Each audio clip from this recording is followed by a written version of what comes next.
everyone, it's Adam Farkas. Welcome to another ODwire webinar, and really thank you so much for being here tonight.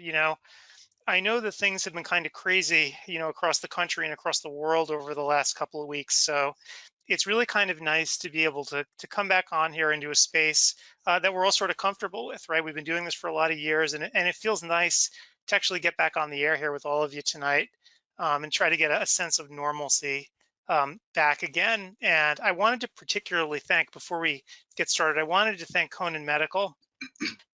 As you all know, Conan is a small business. They're based out here on the West Coast in California. And as this all has been going on, they've adjusted their operations, so they're still operating, open for business, and to continue to support their customers. And they're one of the organizations behind this webinar tonight, along with LKC, the manufacturers of the RETeval. And I just want to thank them for going ahead with this tonight. The thought is, well, do you do a show like this tonight? The world is just so topsy-turvy right now. Do we go ahead and do it? And the fact that they decided to go ahead with it is really gratifying to me, because again, it speaks to a sense of normalcy that we're trying to give everyone here tonight. And just one other minor thing, just, not to be too Pollyanna, but as I'm sitting here in my home office where I've actually been trapped for the last week, haven't left the house, looking across my desk, and I see on the wall behind me my grandfather's medals from World War I up on the wall. And every time I look at it, I sort of think about what was going through his head back then during the war, when the world must have seemed like it was falling apart, and then to be shortly followed, by the Spanish flu. So even though I'm sure back then it felt like the world was falling apart, obviously things still continued, and it was just a temporary blip. So no matter how crazy things are, just remember it's all a temporary blip, and we're going to get past it. And that's why, having shows like this are so important and fun. So thanks everyone for being here. So before I introduce our speaker tonight, let me just give you the ground rules. On the right side of the screen, you'll see a box that says questions.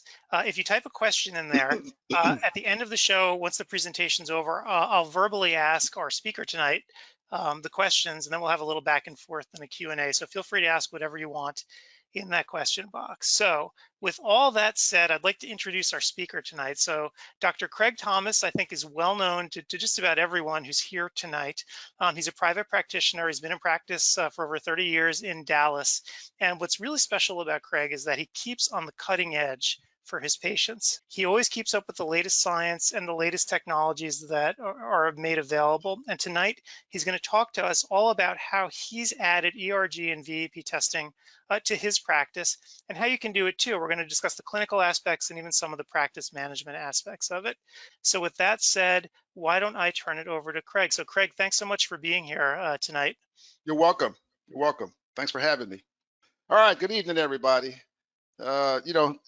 Everybody that's a regular poster or lurker on ODwire, probably has heard me and all the good and bad that goes with hearing me. Sometimes good clinical, sometimes good political, sometimes bad political. But I always circle back, no matter how bad our disagreements are on the website, that we all are optometrists. I've said that 100 times over the past 10 years.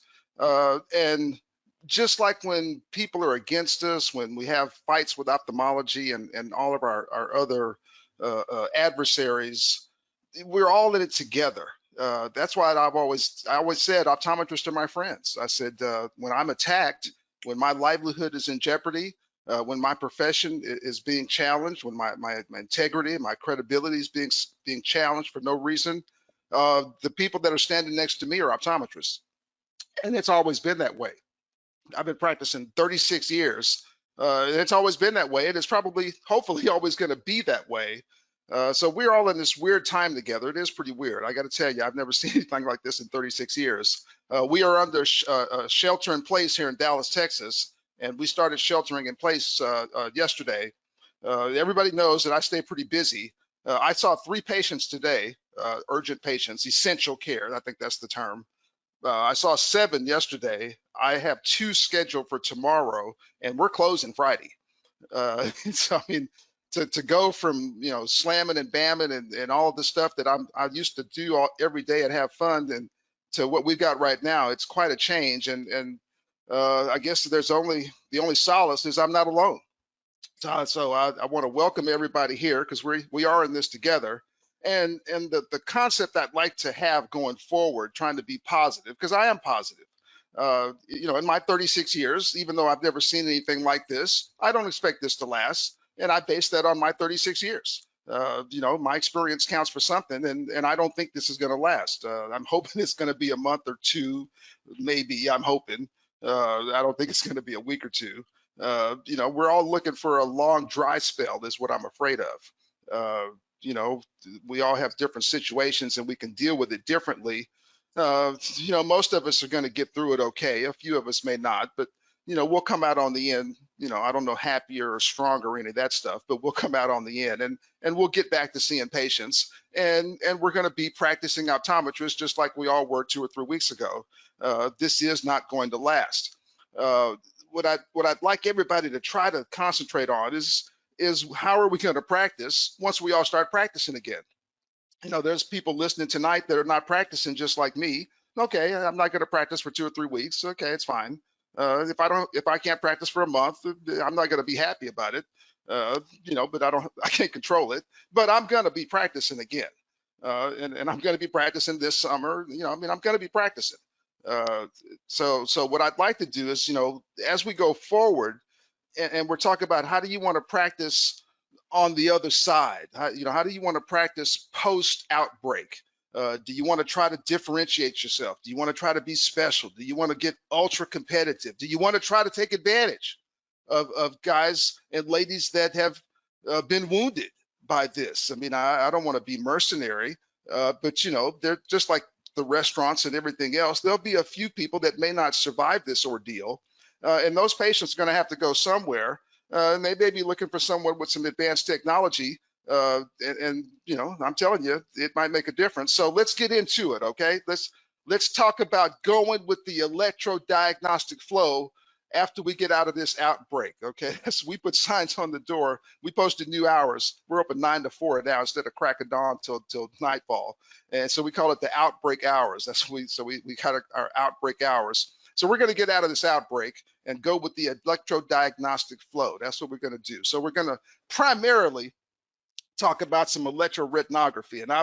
I've been lecturing on electroretinography since 2011. I was the first optometrist in the state of Texas to perform any electrodiagnostic procedures. Me and my buddy Joe Deloach had to get Medicare to turn the code on and get it approved for optometrists. So I'm pretty familiar and intimate and experienced with all kind of electrodiagnostic stuff being performed by optometrists, and in particular in the state of Texas. So I'm the alpha. So I know what I'm talking about, and I've been doing it a long time.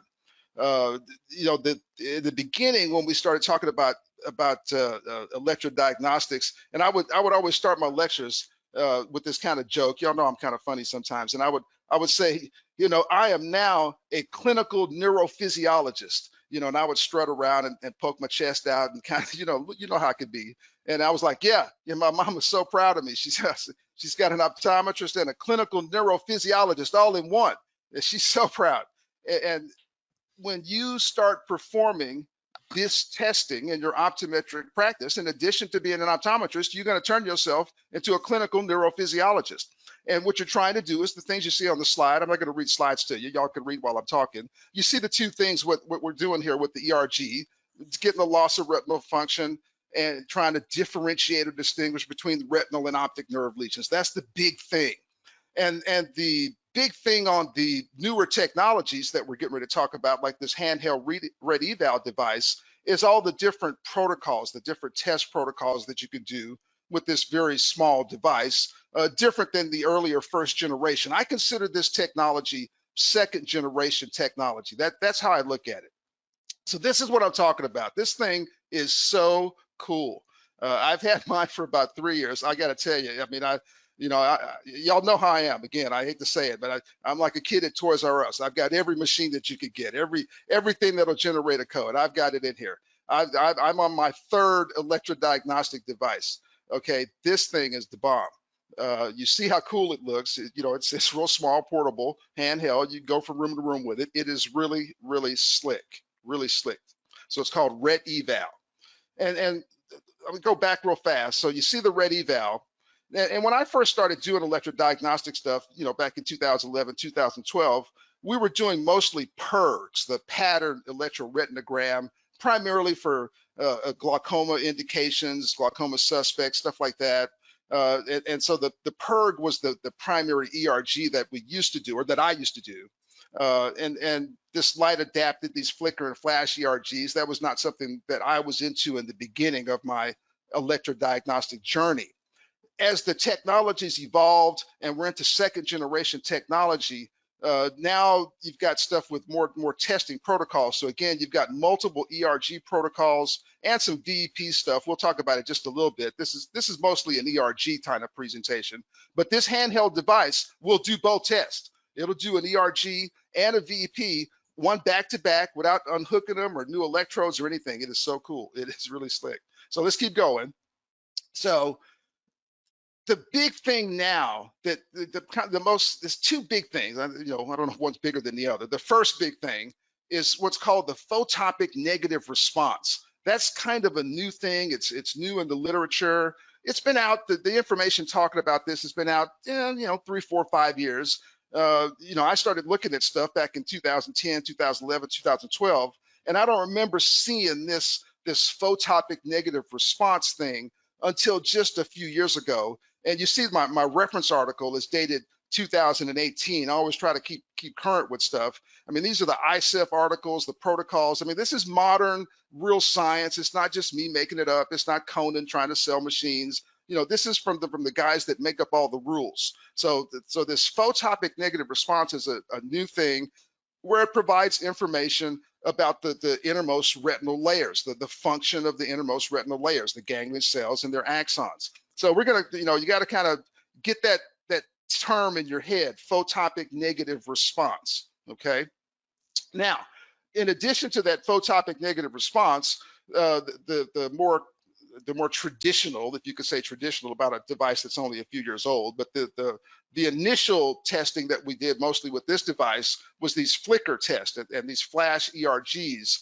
And you see an example of what the output looks like here. This is just one of my patients. I took the name off. You see, this is a pretty normal looking one.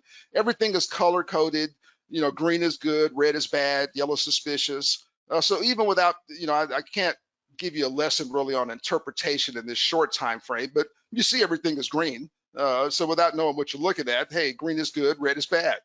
So this is a relatively normal ERG waveform on this particular patient. So I just wanted to show you what a normal would look like. And you guys, again, can see the little bullets off to the side.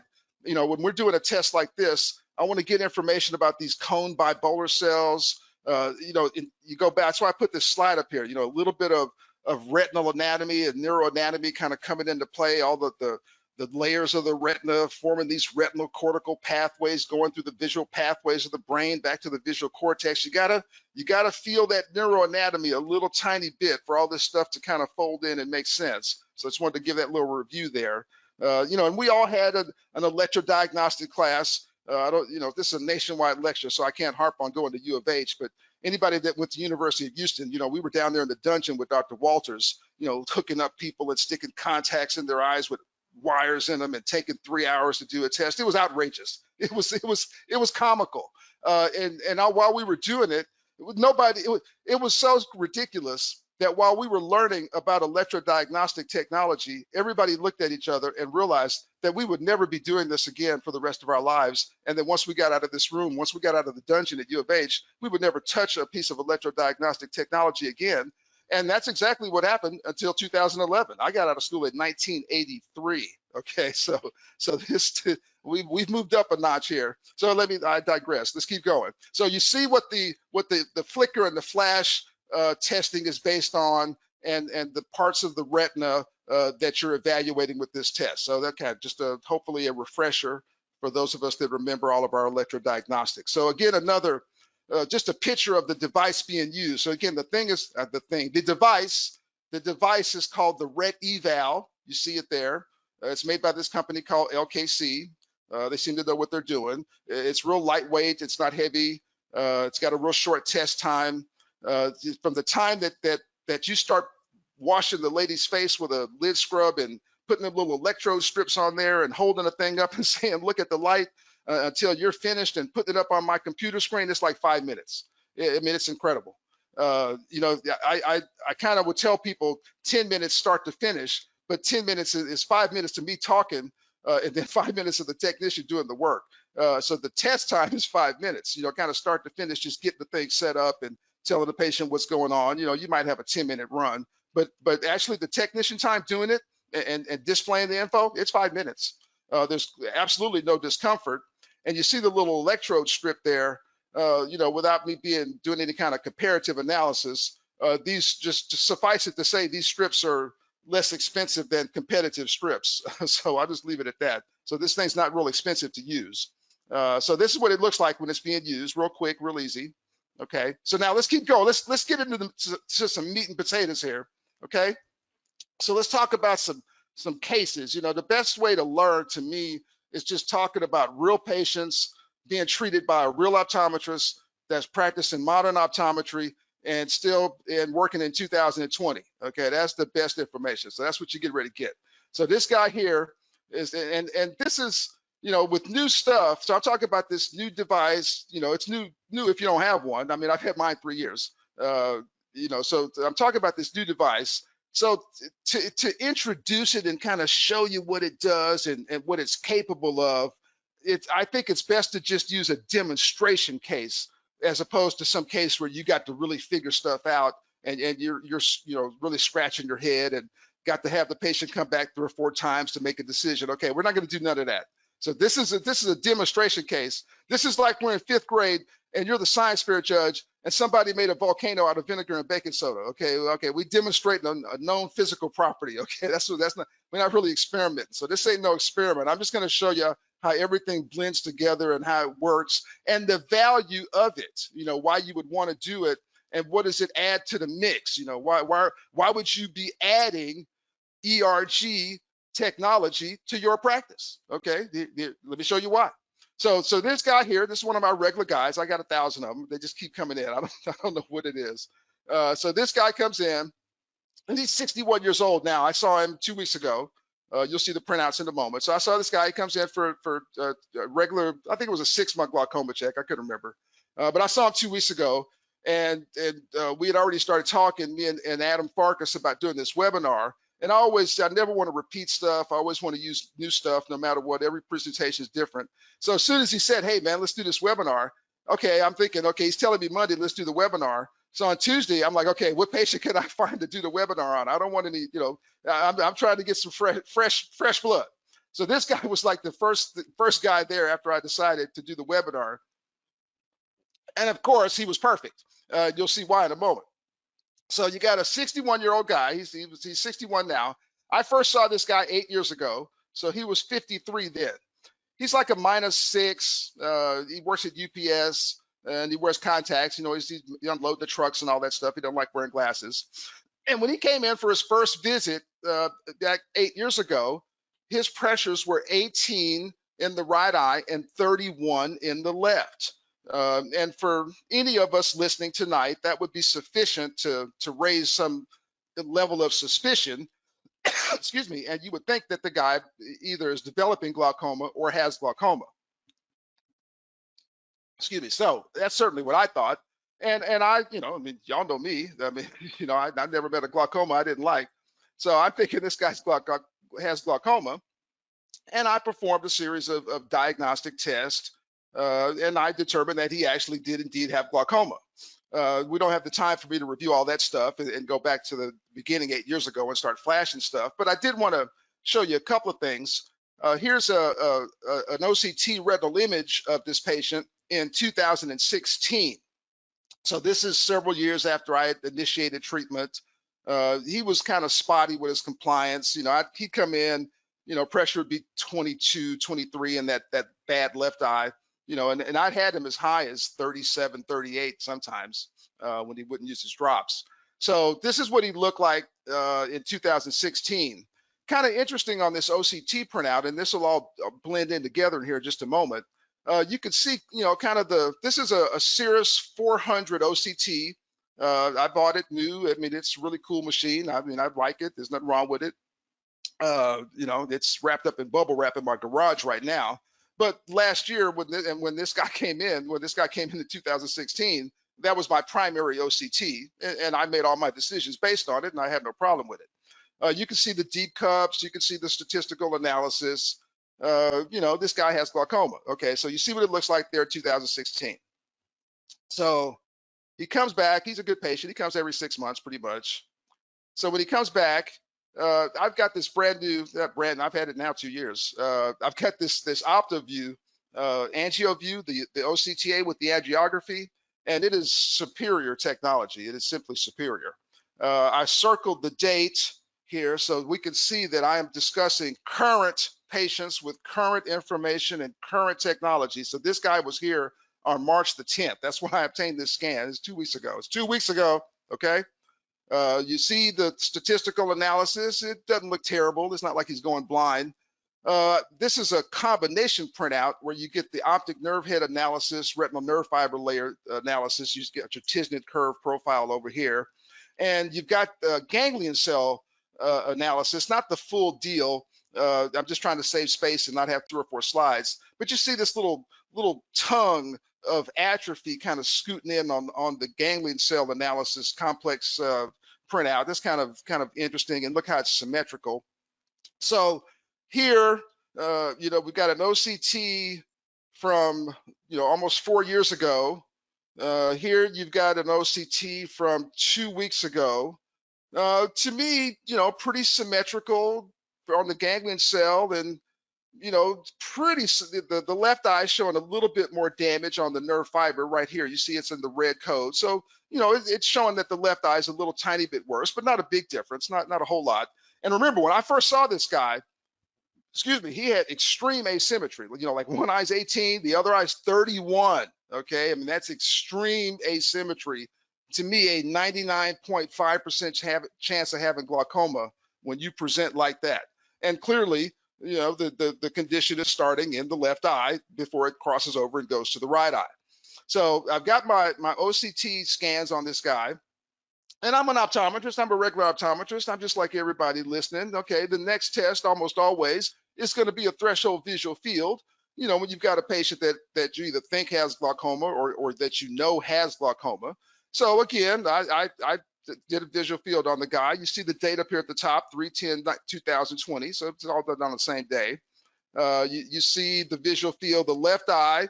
He's actually on his mean deviation is still showing a positive, although somewhat decreased reliability. I mean, I could see he's not going blind. It seems like he kind of snapped to attention here when he did the left eye, much more reliable.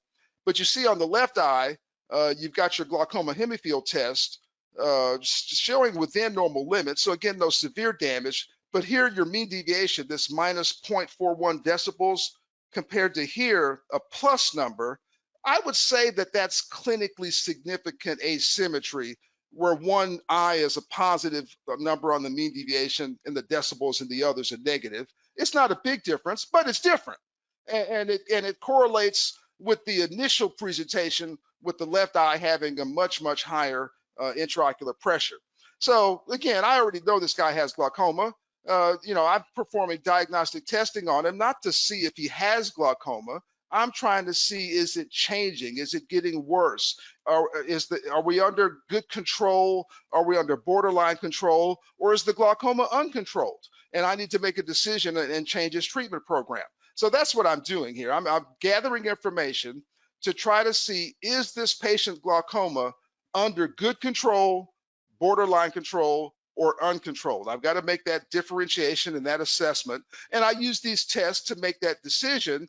And in an ideal situation, and fortunately this is an ideal situation, I've got previous test results to compare to where I could make an accurate and informed assessment. Yes, this guy's staying the same. Yes, this guy's getting better. Yes, this guy's getting worse. And I would blend all these test results to make that decision. So this visual field is essentially like the one that he did the year before. So based on the visual field test, I'd say that his glaucoma is under good control. So I keep going, and this was kind of weird. You know, I went ahead, once I decided to use this patient as my example on the presentation, you know, I told my staff, I said, all right, get all the diagnostic tests on every piece of information we can gather. You know, I don't necessarily need to make decisions with it. I just kind of want to see what this guy's like. And I did a test that I had not done on him before because I didn't need the information to make a decision on him when he came in with the 18 and the 31. And so I decided to check the guy's color vision, and these are the results. And so again, once I make the decision to order some diagnostic testing, I usually, exit the building and let my staff take over, and then I come back in when they're finished, and all the stuff is flashed up on a big flat screen. And so I walked in the room and I looked at these color vision test results, and I turned to my patient. I said, "Hey man, are you colorblind?" He goes, "Yeah, I can't see a lick." I said, "Yeah, you got nothing." He says, "Oh man, it's been like that my whole life." I said, "Why do you tell me that?" He says, "You never asked me." I said, "I've been seeing you for 8 years. You never told me you were colorblind." He said, "You never asked me." I said, "Okay, that's my bad. Okay, won't happen again. My bad." So this is what it looks like when your glaucoma patient has a congenital red-green color vision abnormality. You see how it's almost identical in each eye. This is not some kind of acquired defect. I've seen 1,000 of those. This is what it looks like when the guy's born with the traditional color vision deficiency that we all learn about in school, where it's like 6.5 or 7% of all white males. Well, it's like 3.2% of black males and like 3.1% of Asian males. It's those are the numbers. So every once in a while, you're not going to be able to use color vision in your decision making, and this was an example of that. So I kept going, and of course, since we're talking about ERG testing, I said, "Hey, I certainly want to get an ERG on this patient. Let me see what his retinal function looks like." And this is his test that was done again on March 10th, 2020. This is almost a perfect teaching ERG because you see the right eye is perfectly normal. And again, I'm not going to go through the interpretation. That we could do that on the next seminar or webinar. But again, green is good. So all the waveform shape is normal. The peak time and amplitudes are normal. The photopic negative response measures down here are all normal. So the ERG response, the photopic negative response on this patient's right eye is normal. You see clearly the left eye is abnormal, and it's abnormal in 2 or 3 different ways. And it only takes one way to be abnormal, but it's abnormal in 2 or 3 different ways. Yeah, the first thing is the shape of the waveform. And the shape of the waveform, this is called waveform perturbation. So it's disturbed. He ain't happy. This waveform ain't happy. He's not happy. He's perturbed. And so you got waveform perturbation compared to the normal waveform shape that you would have in a person with a normal photopic negative response, like it looks like here. So you got waveform perturbation. And the first thing here, the peak time, or what's called implicit time, you can go either way. The peak time is not in the range. All these numbers is abnormal. It's just not normal, okay? So here you have clinically significant asymmetry. And on this particular patient, it's not for everybody. Everybody's different. But on this particular patient, which is why I used him, everything matches. So you see how the eye that should have more damage, because when I saw this guy 8 years ago and the pressure was 18 in the right eye and 31 in the left, okay, the glaucoma started in the left eye. The left eye should have more damage. Okay, you can see a little tiny bit of it on the visual field, just a little tiny bit. You can't see none of it on the color vision because he doesn't have any color vision. You can't really see it on the OCTs, not really. You can't, here the left eye doesn't look a lot. The right eye looks worse on this one, okay, if anything. Here the left eye is a little worse, but only by a few microns on that inferior section. The visual field, I mean, it's a little tiny bit different. But on this guy, the ERG is like night and day. The ERG is the most sensitive test on this particular guy if you're trying to see is one eye better than the other, and maybe if one eye is changing. To now I know that this right eye is perfect. If I see any change on this right eye going forward, I know that my glaucoma is out of control. That is the correct term. My glaucoma is uncontrolled, and I would need to get more aggressive with the treatment. So I will use, not can use, I will use the ERG test results on this patient going forward to make medical decisions. I'm not doing it to make money. I'm doing it to make decisions. You see how valuable it is and how I could get so much information. Here, ordinarily, I'd get a lot of information there. Okay, on this guy, I couldn't get any information there. I got to get it another way. I could be dependent on this visual field test, but it's got low reliability. I got the best OCT in the world, and it's telling me that the eyes are almost the same. Okay, you know, I can't go with just one test. I gotta look at 3, 4, 5 different things and blend it all together to make a decision. That's the best way to practice to me. And when you do it like that, this is what it looks like. So, you know, how do you report this stuff? Again, you know, I'm not reporting this tomorrow because I got 2 patients scheduled, but in 2 months, this guy's coming back. Okay. and we all got to get this thing up and running 2 months from now, or 6 weeks from now, or 8 weeks from now, whatever. Okay. It's coming back. And when it comes back, this is how you do it. So, you know, this is this guy's visit. And again, I'm not trying to, you know, boast or brag or this or that. I just want to show you how I do it. Okay. The people still don't understand. I give lectures pretty regular, whether it's clinical lectures, practice management lectures, billing and coding lectures. I did 2 consultations this month before the virus broke out. And I'll go to an office where the guy's making $2 million a year, and the billing and coding clerk will come up to me, and because they always say, Craig, I want you to talk to my insurance person. I go, yeah, sure. And like 2 minutes into the conversation, every time, it's like, well, okay, now I know we can't do this with this, and I know we can't do that with that, and I know I could do a OCT if I stand on my head and it's Monday morning, and then I could do a color vision on Tuesday afternoon if it's dark early, and they start going through all these rules and these modifiers that don't matter. I'm like, what are you talking about? Stop it, okay? Stop it. And I mean, the most common thing I say when I go visit these offices and talk to the insurance person is I say, stop it, okay? Everybody's fixated on what we can't do, and this don't go with that, and this doesn't mix with that. I'm like, stop it, okay? We can do whatever we want. Okay, I'm getting ready to show you. Almost always, we can do whatever we want, anytime you want, for whatever reason you want, as long as it's reasonable and medically necessary. And we should stop with the scare stuff on the billing and coding and just do what needs to be done to figure out what's wrong with the patient. You know, this is what I did for this guy's visit. You see the visit, you see the numbers, okay? The only thing that's of any, excuse me, significance, y'all done got me excited. The only thing that any significance on here is that on occasion, and it's primarily some of the Medicare carriers, but you know, just to be aware of it, I just put it here as an educational tidbit. You know, on occasion, you'll have some of these insurance carriers where they will state clearly that they do not want you to use electroretinography or VEP testing, any electrodiagnostic stuff, in the diagnosis and treatment of patients with glaucoma.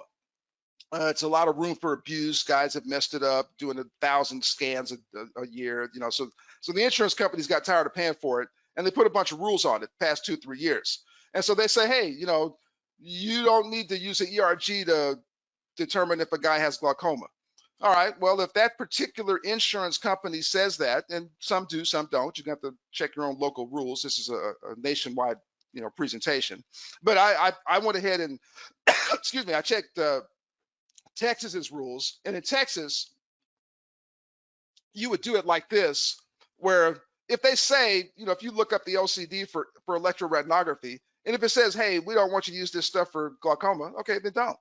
But if it says, hey, glaucomatous optic atrophy is on the covered diagnosis list, which is always is, then that's the code that would be most appropriate. Because if you remember back at the beginning, the very first slide, what's the reason of an ERG?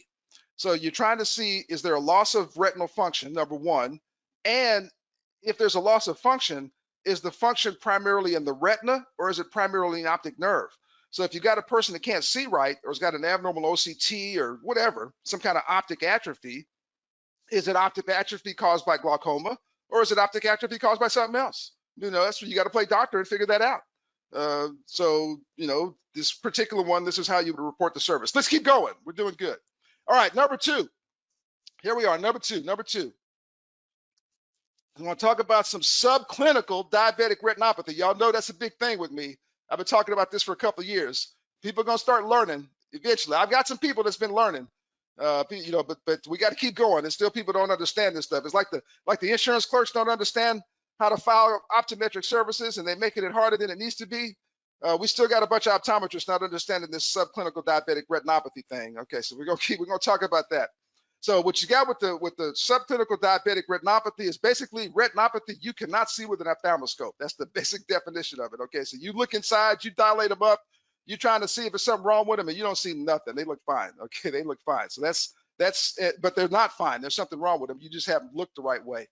So that's what's called subclinical diabetic retinopathy. Okay, and most importantly, for the concept of this lecture, when this happens, and people with diabetes, when they get the diabetes, you get this relationship where you get neurodegeneration, and I can't really give a whole lecture on neurodegeneration. I'm supposed to be writing an article on it, but you get neurodegeneration that's caused by the diabetes, and neurodegeneration, like an example of that would be like people getting tingling in their fingers and toes, where the nerve endings, the peripheral nerve endings are all damaged, and they get that tingling in their fingers and toes. Okay, that's a clinical sign of neurodegeneration.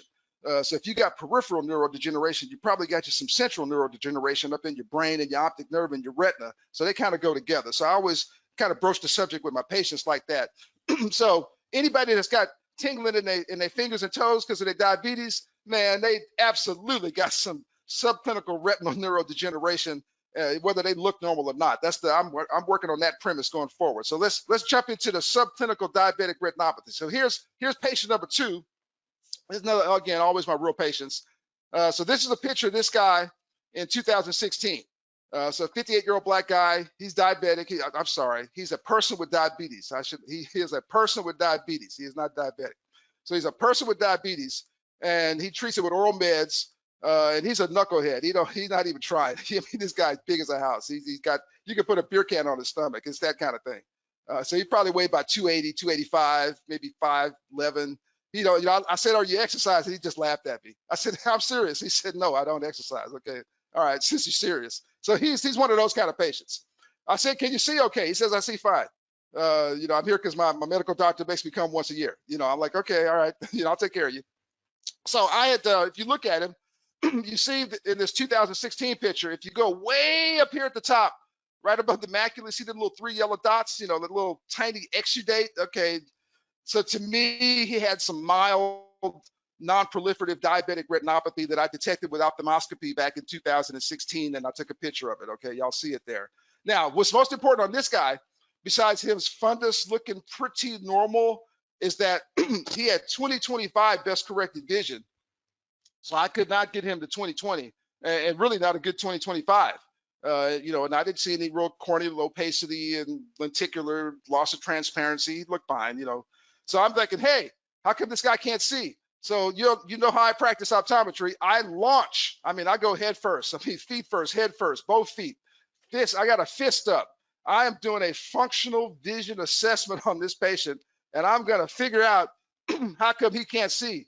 Because to me, a 58-year-old man, he should have 20/20, unless I can explain otherwise. Okay, this ain't normal. It ain't close to being normal. Anybody says that's normal, they're crazy. Okay, it's not normal. So you got 20/25 minus vision in a person with clear media. Okay, they taught us in optometry school that wasn't normal. All right, so I don't think that's normal. So I'm gonna try to figure out how come that ain't normal, and I'm gonna run a bunch of tests on it. I'm gonna do a refraction with a $200 retinoscope. I'm gonna do some fields.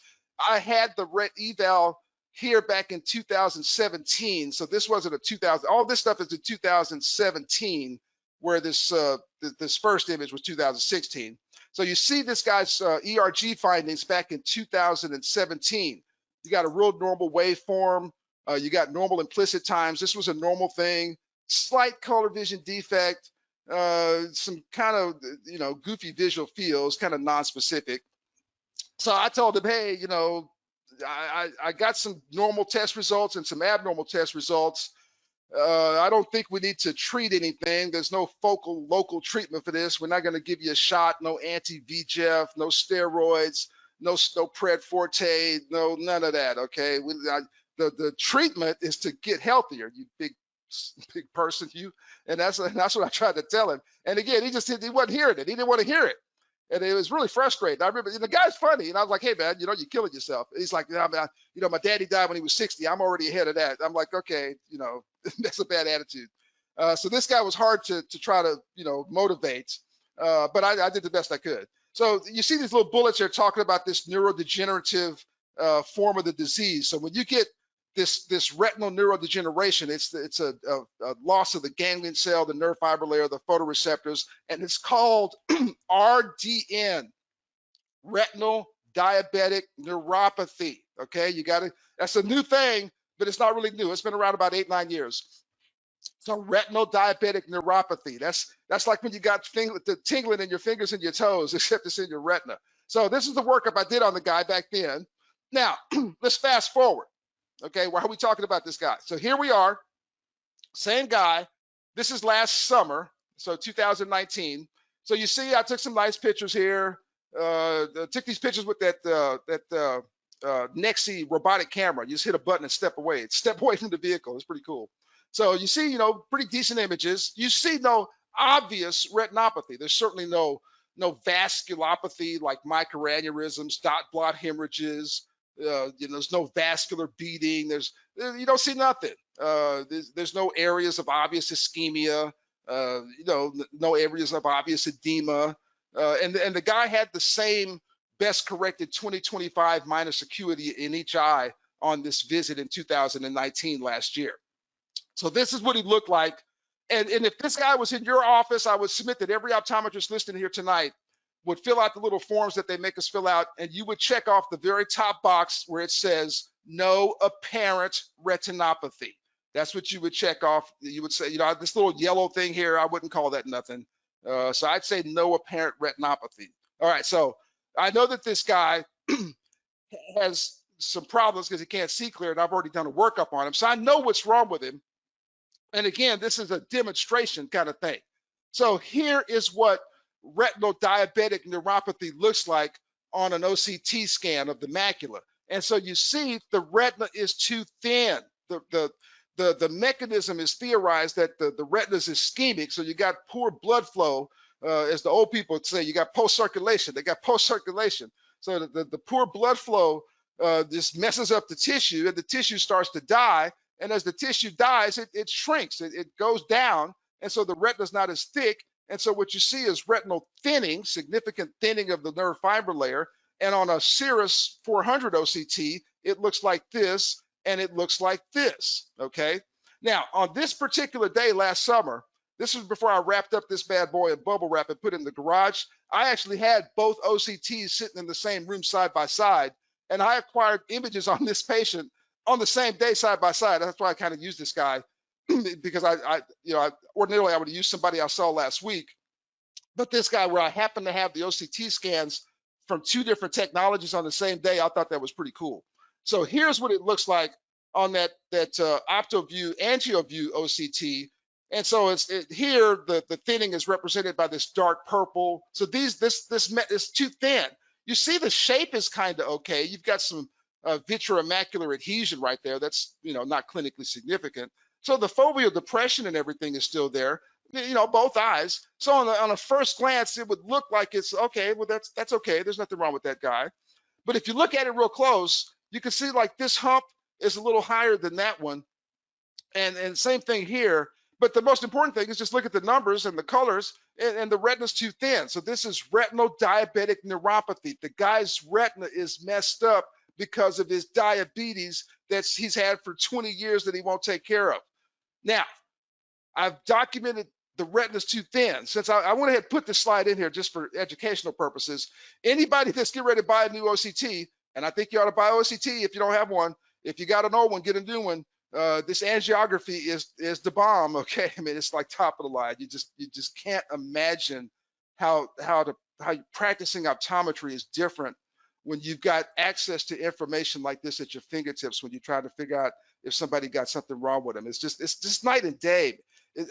I can't really say it enough. So here, this is an OCT angiogram of the guy, and again, without giving angiography lessons, the blood perfusion is low, the tissue is not well perfused. This guy has subclinical diabetic retinopathy in a vascular mode, in addition to his subclinical diabetic retinopathy in a neurodegenerative mode. He's got it both ways, even though he looks totally normal. So he looks fine. He looks fine, okay? You would check off no apparent retinopathy, but this guy's retina is real thin. and he's losing his capillary network.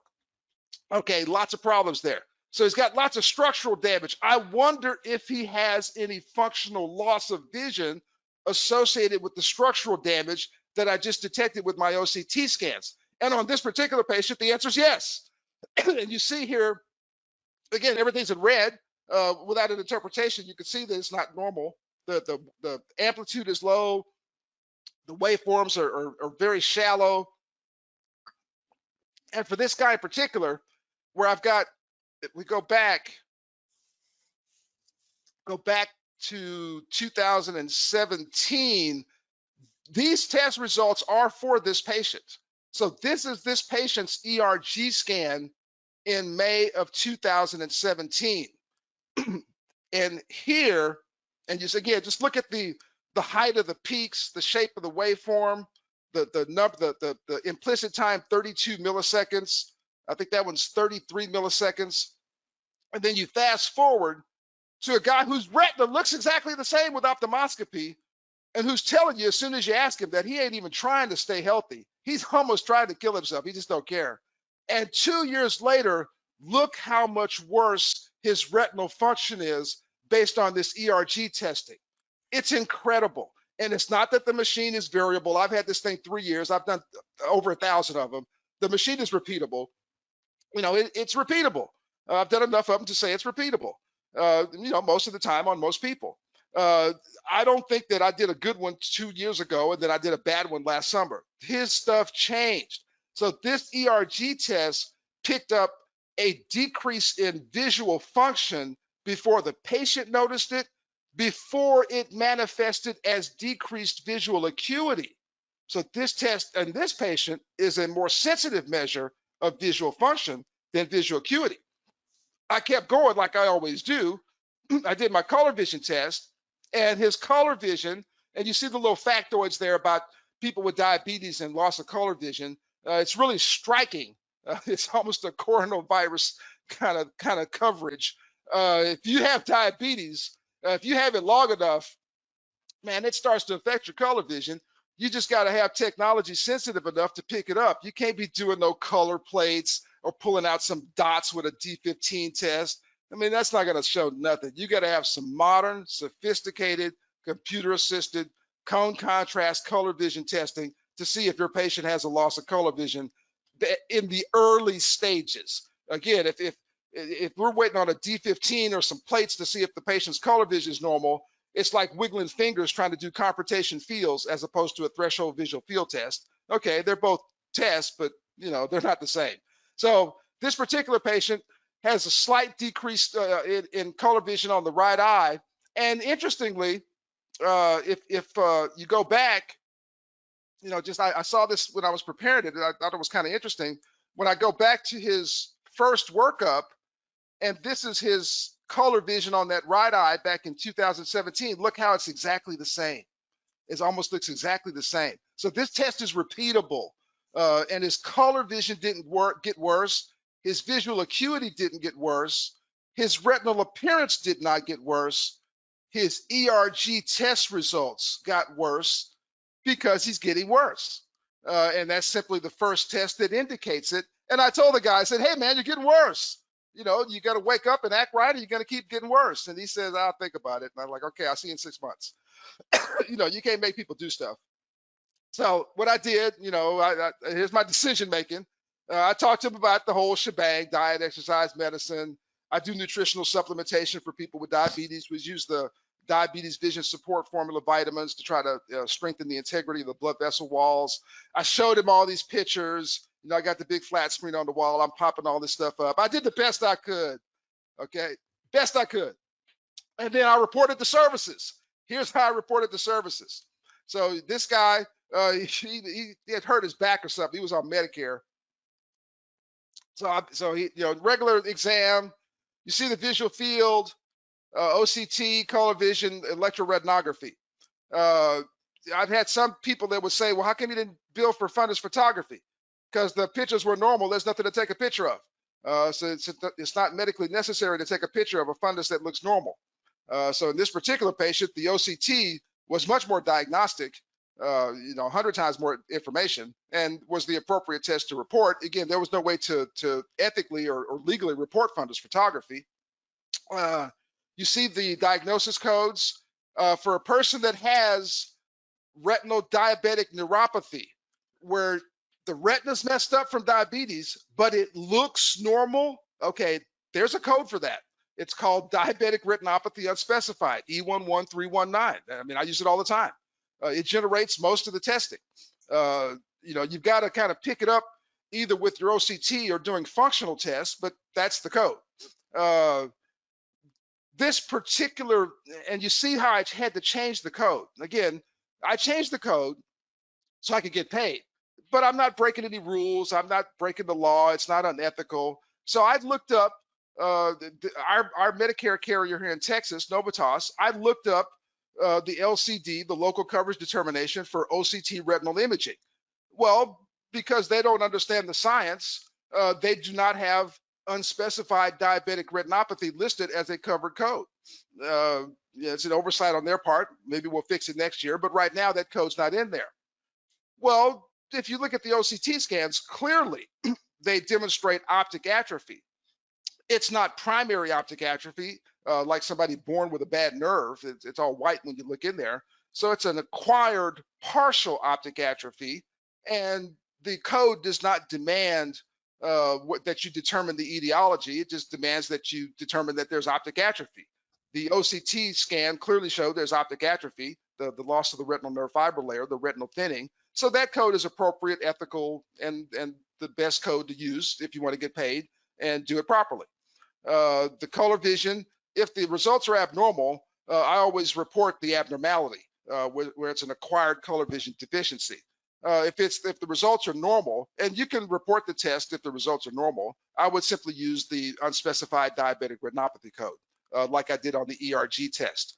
And in this particular carrier, Novitas, our carrier here in Texas, they have rules and regulations that govern the performance of ERG testing. And I looked them up today just to make sure. I knew it, but I wanted to make sure they hadn't changed it, because they change them all the time.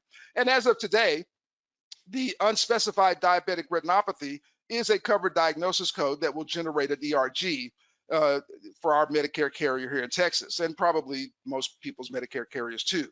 For the people that have their insurance clerks file claims, you would append these modifiers to these procedures, since this is the one that generates the most dollars. But Medicare will do that for you automatically. If you don't do it, you'll still get paid. Everything will be the same. So this is how you would report this service or file this claim. You see, again, you can do what you want. You can mix and match. You can go here. You can go there. You can do whatever you want. So let's keep going. We're almost done. So now, excuse me, I've been talking all day. So I put this slide up here. This is I've never done this before. I thought of this like 4 hours ago. Adam Farkas will tell you, I was working on this thing at 4 o'clock, and this popped in my head. And ordinarily, what you would do here when we're talking about this topic is you would say glaucoma suspect. He's a glaucoma suspect. She's suspicious. I think she might have some glaucoma.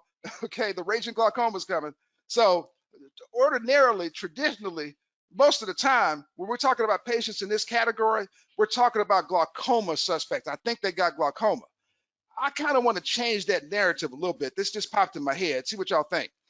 I'm thinking now, I'm going to start off primarily, I want to see if you're an optic atrophy suspect, if you got some kind of optic atrophy. That's what I want to determine. I want to determine, does my patient have optic atrophy? Now, what I know from optometry school is that there's 4 or 5 different kinds of optic atrophy. You know, you got primary optic atrophy, consecutive optic atrophy, toxic optic atrophy. You got optic atrophy from myopic degeneration. And of course, you've got optic atrophy from compressive lesions, pituitary tumors, the neoplasm kind of optic atrophy. And last but not least, you got glaucomatous optic atrophy. So what I want to do is figure out, does my patient have optic atrophy? Yes or no? And if they got some optic atrophy, what kind is it? Is it the glaucomatous kind, or is it another kind? And I'm gonna run a bunch of tests to figure that out.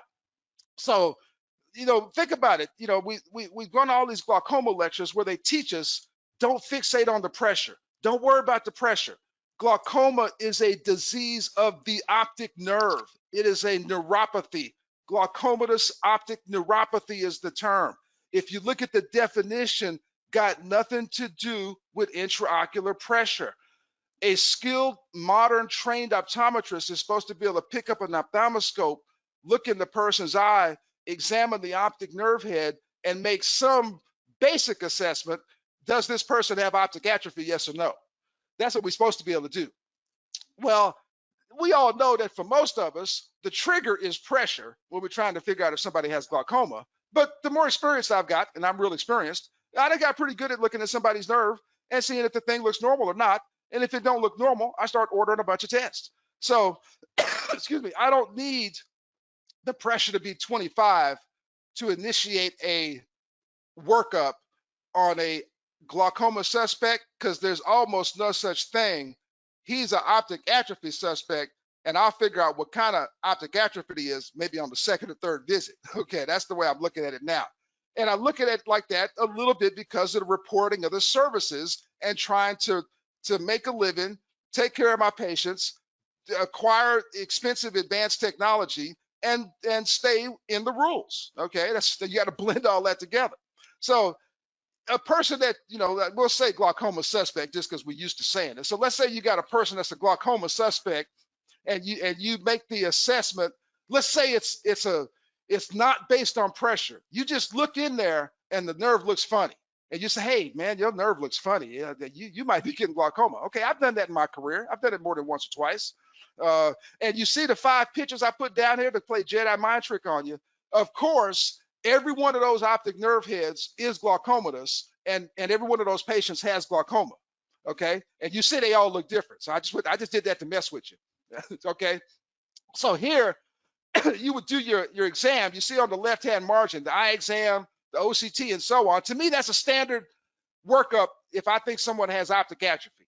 Okay, now let's say, and I put this if you see over here, these little asterisks, I put these on here. So to me, this is kind of a standard, I don't want to say cookbook, but this would be a common evaluation in my office for a person that I thought had optic atrophy or had glaucoma. I'd kind of start with this most of the time. Now, if I could not make a decision on that first visit and I had to go to a second visit, this would be a typical or common second visit. And you see here, I've got these little asterisks. You may say, well, why does he have an asterisk there? So let's say that you did your exam, you determined that the nerve was funny looking. You did an OCT scan because the nerve was funny looking, and the OCT scan was a little bit off. The ganglion cell complex was off in the right eye. You did a visual field, it was normal. You did color vision, it was normal. You did an ERG, it was normal. Okay, you got a funny looking nerve and a funny scan, and everything else is okay. Okay, I might sit on that, come back in 6 months. To me, he don't have glaucoma yet. The same patient, same test. I do my visual field comes out abnormal. Do the color vision's okay. I do my ERG, the ERG is abnormal. So I got a funny looking nerve, a funny scan, unequivocal, that's normal, this is abnormal. To me, if your ERG is abnormal, you got the right to repeat it when you come back for a second visit. If your visual field is abnormal, you got the right to repeat it when you come back for a second visit. If the ERG is abnormal and I'm repeating the ERG on the second visit, now I want a VEP to see what's going on, because now I'm curious. Now I don't know what's happening. So if this is good, I'm done. If that's good, I'm done. If that's good, I'm done. If these are off, I ain't even close to being done. So it's a whole different thing. And until I put this patient on glaucoma medicine, he don't have glaucoma. And what I'm putting in the record is partial optic atrophy. Glaucoma could be on my list of differential diagnosis, and maybe on the second or third visit, I'll make that determination. But on the first visit or the second visit, that's optic atrophy. And I put this in here again for those doctors that are concerned about following the rules using electrodiagnostic testing in the examination and diagnosis and treatment of patients with glaucoma, or patients that you are suspicious of having glaucoma. Just try to think of those patients as being suspicious for having optic atrophy and not glaucoma, because it really is the same thing. until you get to the end and you finish. Now, if the patient comes in and the pressure's 35 in each eye, okay, it's probably glaucoma, but that's not normal. And most of the time you got to work to figure this out. So in conclusion, what I'd like to say is that electroretinography, to me, has an important place in the evaluation of eye disease. I've tried to explain why and how over the past hour. You see why. It's part of the functional vision assessment. We're supposed to assess visual function. We're optometrists. That's what we do. I'm real good at it because I use all these machines, and I don't just depend on a person's visual acuity to make some decision on how good their visual function is. I do all this stuff and I roll it together. And this ERG test, depending on the patient, can help me make the decision. Is my patient getting better? Is my patient getting worse? Or is my patient staying the same? And then I make decisions accordingly. As the preachers say, govern yourselves accordingly. So that's how I do it. This is how I've added ERG testing to my practice.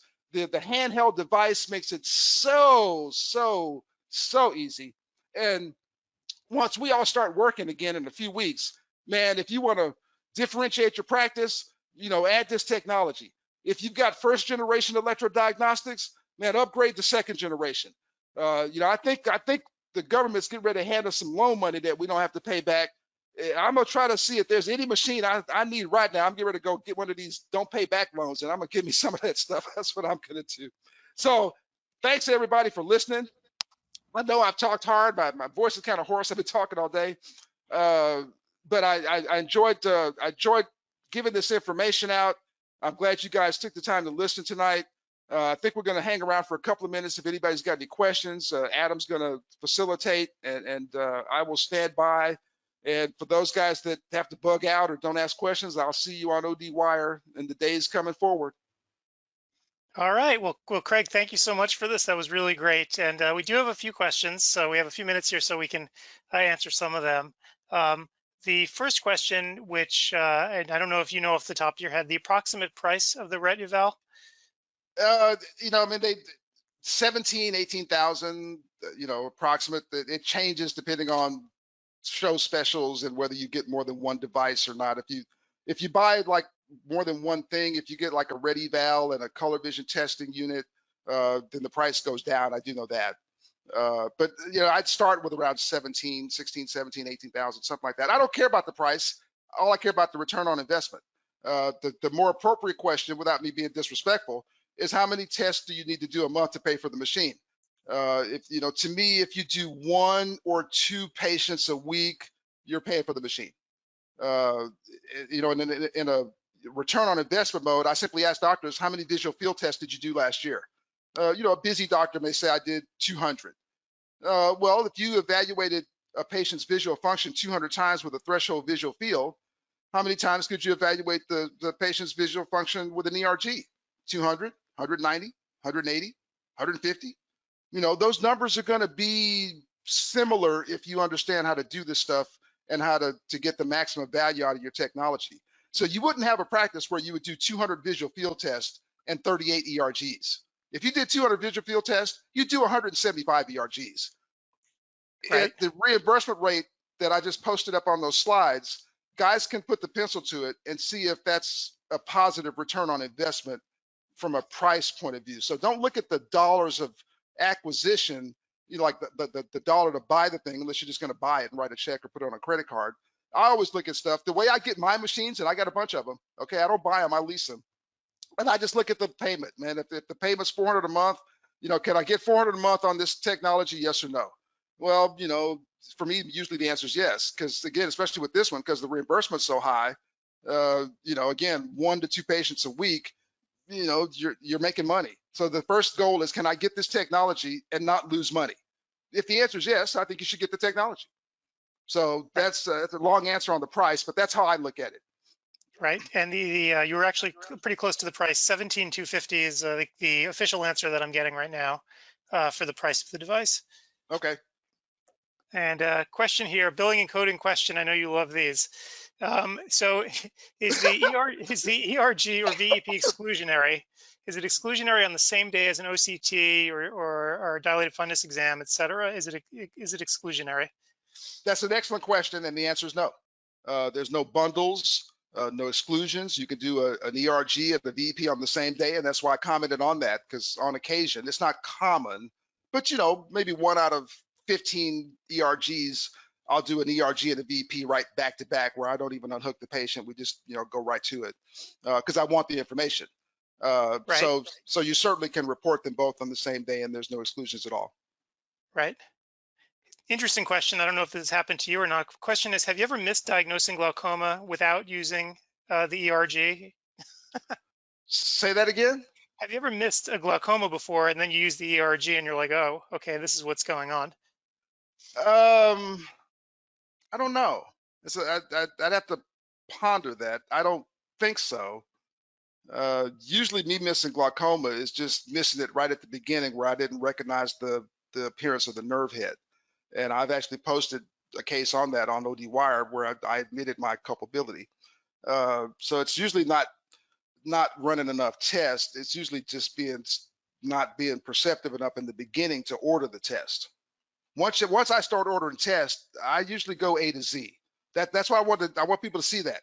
If you got 4 machines sitting down the hall, don't run 2 tests, run 4 tests, because you never know what the results are going to be, and you blend them all together. If I had 5 machines, I'd run 5 tests. Okay, if I'm trying to figure it out. Now, once I know what's happening, I might not do that. So, a guy that's under active management, I've seen him for 7, 8, 10 years. Okay, I might not run 5 tests on him every time he comes in, because I already know what's happening. But in the beginning, or if the guy looks like he's changing, okay, I'm not going to do 2 things. I'm going to do 4 or 5 things. Right. Question here again, another billing and coding, pretty popular topic tonight. So how do insurers cover this device? This person was commenting that he's heard that Medicare makes it a hassle. So what's the No, current status on reimbursement? well, that's a good question. And the optometrist there, unfortunately, is kind of drinking the Kool-Aid, where what happens, unfortunately, in our profession is rumors, things take on a life of their own. Somebody will go to some seminar, somebody will say something, somebody's on stage, some expert, something, and they'll say something, and it might be right, it might be wrong, but it'll get twisted or distorted by the time it gets back home. And once it passes down 4 or 5 people and gets to the billing clerk or the optometrist that didn't go to the meeting, it's almost like, hey man, don't do that, or your hand's going to fall off. You don't even think of doing that, you're going to jail. And we get to fixating on what we can't do and what you're not supposed to do, and the negative. And it's just not like that. Now, I did make the reference, and again, the question is, Medicare makes it a hassle. Okay, now 2 or 3 years ago, Medicare tried to stop paying claims for a minute, because they were discriminating against optometrists, saying that we didn't have credentials to order and interpret the test. Well, we fixed that pretty fast, and that was just nonsense coming from a bunch of medical doctors, and they took the bait and did it. So some optometrists had to go through that about 2 or 3 years ago, but that had nothing to do with the technology. That was just ophthalmologists hating on optometrists. That's all that was. So you can't count that. And then the only other thing, and I'm positive I'm right, the only other thing is the thing I referenced, where because of abuse, because you had too many doctors doing too many tests for not enough good reasons, Medicare had to say, okay, you guys, y'all can't control yourselves, we're going to control it for you. So they put more rules in place. They put rules in place that were not there at the beginning. So since everybody went crazy with the glaucoma and the glaucoma suspects, I mean, I saw optometrists that did 1,000 VEPs a year, and I might do 180, and I'm busy, and I'm like, man, you did 1,000? Oh yeah, we do them all the time. I'm like, no, you can't do them all the time. It's nonsense. So Medicare came in and they said, okay, we're gonna slow this down. And so 2 or 3 or 4 of the carriers, they all copied each other's language, and they said, okay, we don't want you to use this technology to diagnose and treat glaucoma. Okay, they said it plain as day. All right, those are the rules. So you can't use it to diagnose and treat glaucoma. And they took all the glaucoma codes out of the covered diagnosis list. Now, what they did leave in, and they did it on purpose, they know what they're doing, they left the codes for glaucomatous optic atrophy in, because you've got to be able to make a differentiation. Is my patient's retina and or optic nerve messed up from glaucoma, or is it messed up from something else? You got to have the right to do that. And so they're giving you the right to do that, where they still got the glaucomatous optic atrophy codes and those partial optic atrophy codes. Because again, we're looking for optic atrophy. We're not really looking for glaucoma. You see why it's important to have that distinction? You see now? That's what I'm talking about. That's exactly what I'm talking about. So in the beginning, all you're trying to figure out, does the person have optic atrophy? And is it messing up their vision? That's second or third. And then, excuse me. So in that beginning, that first visit, when you do your OCT, unless the pressure is outrageous, and again, if the pressure is outrageous, then you got to go with that. But that's not the case most of the time. It's not outrageous. To me, 22 and 24 is not outrageous. That could be normal. So in the beginning, all you know is that the person has an abnormal OCT scan. Okay, that's all you know. So it's optic atrophy. You don't know if it's from glaucoma, and you don't know if a pressure of 24 is producing glaucoma. You don't know none of that on the first visit. All you know is that the person's got a messed up nerve fiber layer or optic nerve or something that the OCT scan is showing. So when you do your electrodiagnostic testing, your ERG and or your VEP, the service that the code that generates that test, that generates the medical necessity, is not any kind of glaucoma code, the H4O code, or any kind of glaucoma suspect code, which is also an H4O code. It's an optic nerve code. That's what the technology's for. Does the person have a defect from the optic nerve or the retina? And you use these two tests to try to figure it out. Okay, that's the deal. And now, once you figure it out, so let's say you go 2 or 3 visits, and then you make the decision. Hey, this guy's got glaucoma. When I saw him the first day, the pressure was 20. I saw him the second day, the pressure was 19. I saw him the third day, the pressure was 27. Okay, he's got glaucoma. Okay. So once you make the decision that the guy's has glaucoma, then most of the time I'm not really using the test to manage the glaucoma. I will, as we go forward, let's say the guy can't do a visual field or like the one I showed where the color vision won't help me at all. Okay, well then I got the right to use other tests, and I still got the right to see if the guy's changing from glaucoma or something else. So then I use that glaucomatous optic atrophy code to generate the test, as I'm into the active management down the road. But sometimes you just got to let it go. When the insurance company says we don't want you to use this to diagnose and treat glaucoma, then once you make the decision that the guy has glaucoma, then you may have to let it go. But without sounding mercenary, I may have done 2 ERGs and a VEP to get to that point, to where I've generated $300-400 worth of electrodiagnostic fees to help make my decision. Okay, I'm good. I got a bunch of patients. They'll come back. I'll see them all in a couple of months, and I'll take that $400 and go on to the next patient. And I don't worry about it. And I don't worry about I'm not going to make $400 next year. I don't worry about it. I'll have some new technology, or I'll just go to the next patient, or the guy get dry eyes or something. I don't worry about it. Okay. Right. And so just to be clear, then you don't do ERG on all glaucoma suspects that come into your chair? No. If you can make a decision without it, then you can make a decision without it. I mean, again, it's I'd say the number's 70% of my visual fields. So if I do 100 visual fields, I'll do 70 ERGs. So sometimes I can make the decision without the information. Okay. Right.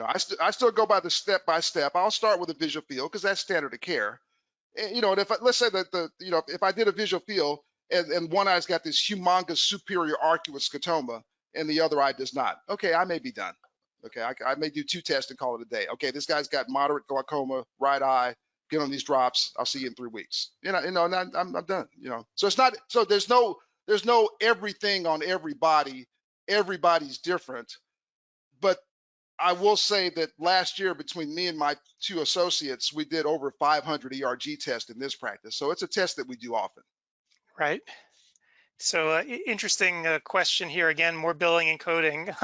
Observation is that, your patterns of billing and coding might be different from other people's, making you an outlier.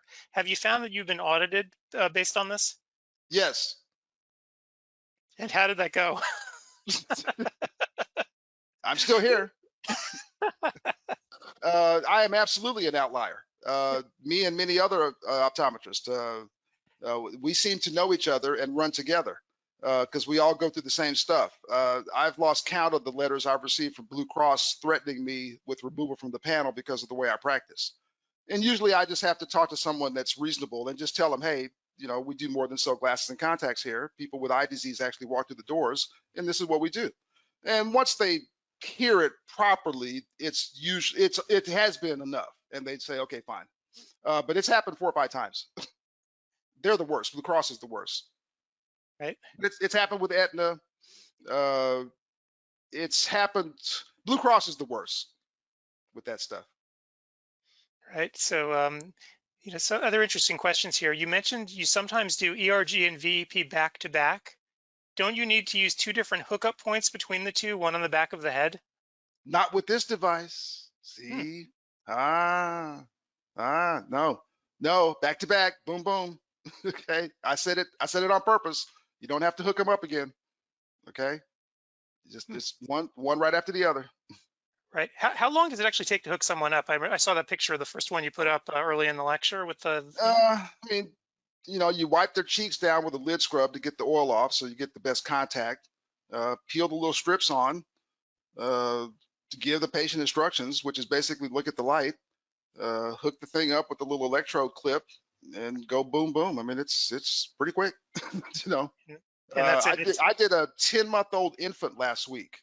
It was really slick. Man, it was kind of a sad case that I don't want to get too deep. I know it's late, but this little 10-month-old kid had a stroke, and apparently is blind and has developed the pendular searching nystagmus.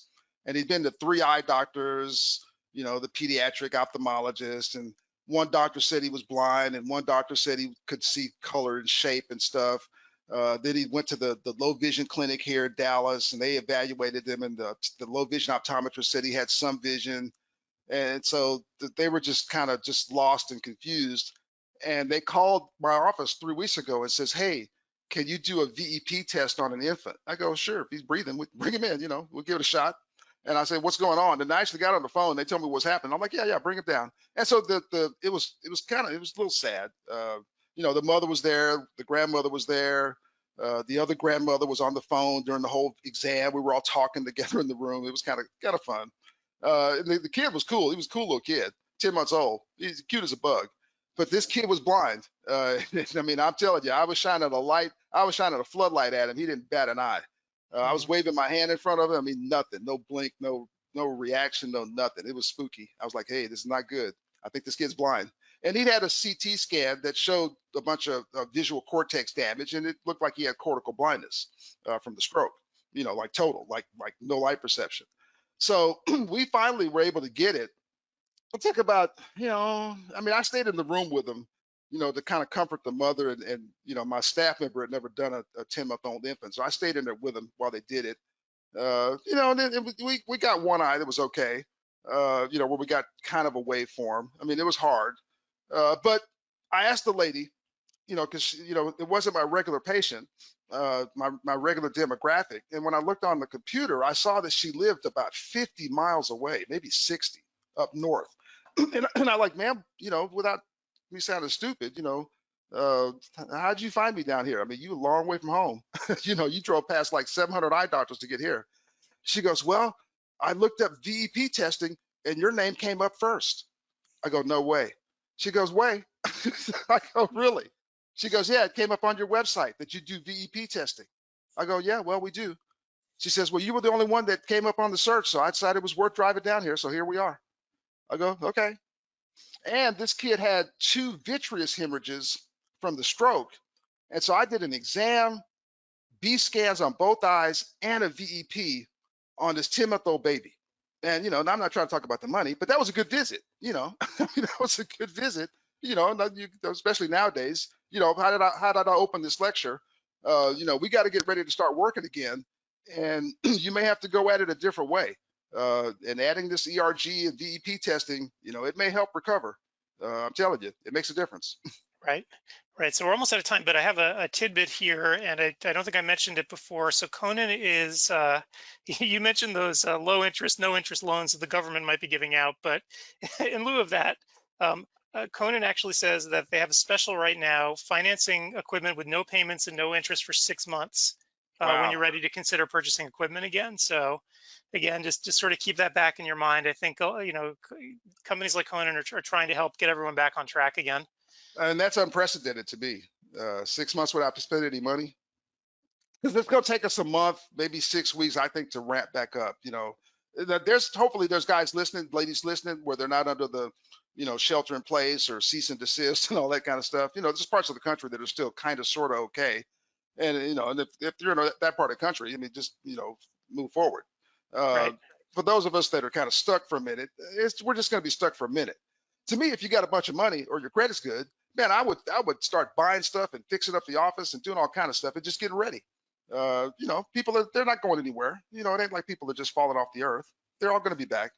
The only question is, are they going to be back in your practice or someplace else? Because Yep. because to me, the patterns are changing. People are getting used to doing different stuff. They're not going to the restaurants they used to go to. They're going to start shopping online. You can't get no ERG test online. Okay, that's all. That's the last thing I'm gonna say. All right. Well, I think that's actually a pretty good way to end. So, if anyone has any more questions, this is all going to be up on ODwire. This archive will be up, and we'll continue the conversation there. And by the way, there's also CWire is coming up, just in case folks don't know. CWire this year, because of everything that's going on with the coronavirus, has now been approved by ARBO temporarily to be the same as in-person live CE. So if you attend CEwire, you can get up to 60 in-person live CE credits. Essentially, you can get your entire, your entire cycle's worth of CE just from showing up at CEwire. So just throwing it out there so everyone knows. Go to cewire2020.com, and you'll learn more about it if you come back to ODwire and look at this archive as well. So Craig, thanks so much for being here, and thank you everyone for showing up tonight. There's a really big crowd here tonight, and it's kind of nice actually, Craig, hearing your voice again and getting back to normal. You know what I mean? I'm sorry it's so hoarse, man. I just got dry all day. Well, thanks again, everyone, and I guess we'll see you all online. Okay. Good night.